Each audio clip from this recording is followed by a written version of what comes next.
Бәріңізге сәлем достар. Бүгін біздер печенье дайындайтын боламыз. Небәрі духовкада 9 минутта піседі. Сенесіздер ме? Өте тез әрі жұмсақ болып піседі. Не қараңыздар, қандай әдемі, ортасы толықтай піскен. Менімен бірге жасаңыздар. Ең алдымен суымызға қантымызды қосып, жай отқа қоямыз.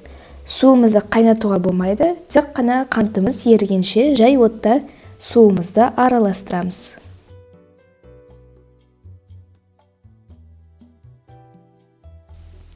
Печеньеге қажетті ингредиенттердің бәрін видеоның астына описаниеға жазып қойдым. Сол жерде міндетті түрде қараңыздар. Және бұл видеоға лайк басып, подписаться етуді ұмытпаңыздар.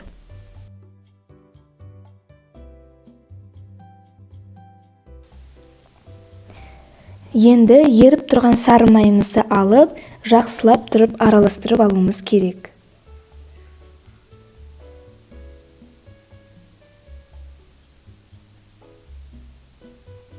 Араластырғаннан кейін, ішіне бір жұмыртқамызды салып, тағы да сары май екеуін жақсылап тұрып араластырамыз.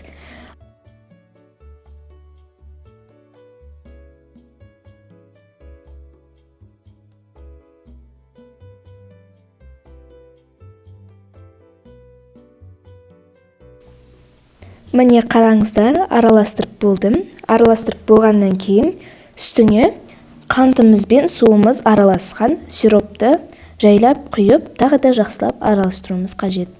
Бұл жерде ең бастысы жақсылап араластырыңыздар. Сол кезде печеньелеріміз жұмсақ болып шығады. Бұл жерде ең бастысы сиропымыз міндетті түрде жылы болу керек. Бөлме температурасында мүлдем ыстық болуына болмайды, себебі жұмыртқамызды күйдіріп жіберуі мүмкін. Сондықтан да сиропты салқын суға салып, ыдысымен жылытып алыңыздар. Ал бұл жерде мен бөлек ыдысқа ұнды салдым, және үстіне бір қасық разрыхлительді салып жатырмын. Және де сіздер ванильный сахар немесе ванилин қолдансаңыздар болады. Мен ванилин қолдандым. Осылай бір пачкасын түгелдей қосып жіберемін. Бәрін жақсылап ыдыстың ішінде араластырып, сито арқылы печеньелерімізге 2-3 қайта бөліп саламыз.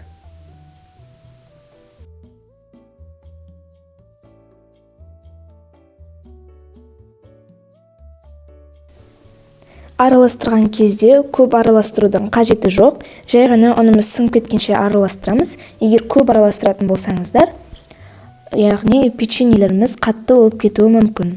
Сондықтан да сито арқылы өткізіп салып, ұнымыз сіңгенше араластырамыз.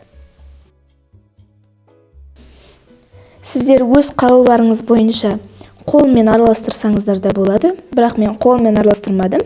Бірінші венчикпен, содан кейін осындай силиконовый күрекшемен араластырдым.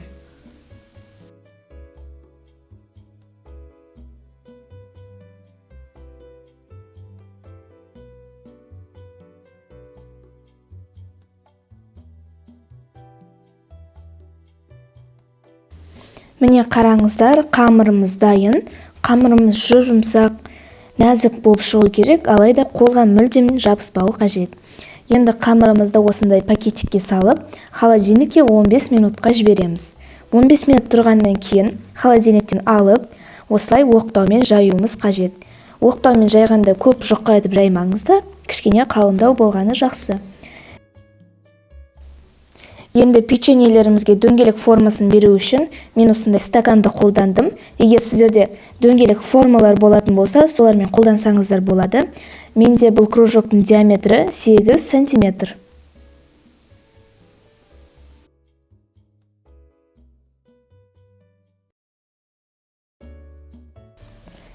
Міне осылай жасап, пергамент қағазы жайылып тұрған противеньге салып, духовкаға 180 градуста 5-10 минутта піседі. Печеньелерді духовкада көп ұстаудың қажеті жоқ. Жай ғана асты мен үсті кішкене сарғайса, онда оның ортасы толықтай пісті деген сөз. Егер духовкада көп ұстайтын болсаңыздар, печеньелеріміз кеуіп, қаттылау болып кетеді. Сондықтан да көп ұстамаңыздар. Міне, мен осылай үстіне сахарный пудра сеуіп қойдым.